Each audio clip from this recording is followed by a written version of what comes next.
Whitney-Ole Tri-Cities Washington market, which is a D-size market.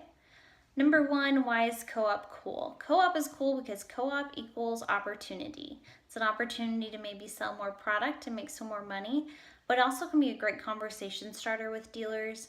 It can be a great segue to lead into a product that you might not normally be able to talk about.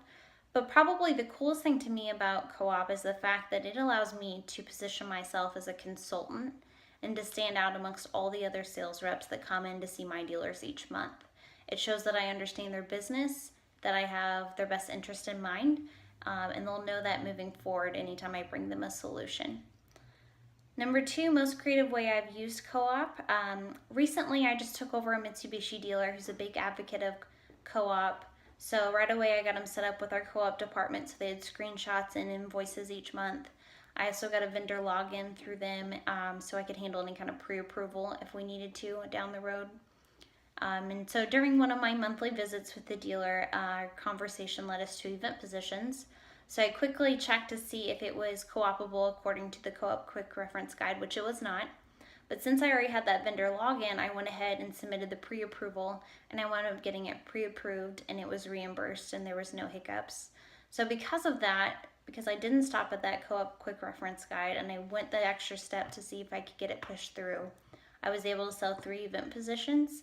And then a couple months down the road, when the same conversation led me to Cars 360, which is not a co-opable product through Mitsubishi, I was able to get that co-op approved as well. Number 3, how do I bring up co-op in a conversation? I bring up co-op in any old conversation. I think that co-op should be a portion of every single solution.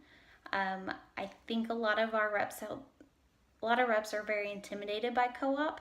Maybe they don't fully understand how it exactly works, and it's easier just to push it off on the co-op department at cars.com. But when I started with the affiliate, I didn't know anything and I didn't have any help, so I had to teach myself, get vendor logins, and figure out how Ford and Chevy on all the different manufacturers actually worked. And by doing that, I built up a confidence, so I'm not scared to talk about co-op with any of my dealers. Any way that it comes up, whether something gets declined or they get a strike letter, I feel confident that I understand the processes and then I can find a solution. So because of that, I'm very comfortable talking about co-op. Number 4, 3 ways that I've used co-op. I don't have any specific examples, but like I said, co-op is a part of every conversation that I have.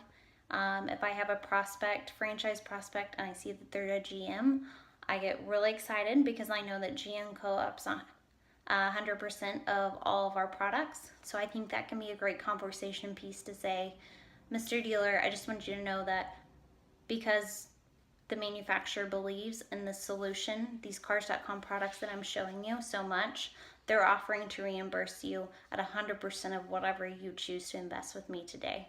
So I always get really excited when I have a GM prospect. Same thing with Ford and Chrysler, since they don't actually co-op vendor sales, but they do special offers. It's a great conversation tool to go ahead and bump them from base drive up to dealer solutions, or if they're at standard, getting them up to that preferred level. So those are kind of my feelings on co-op.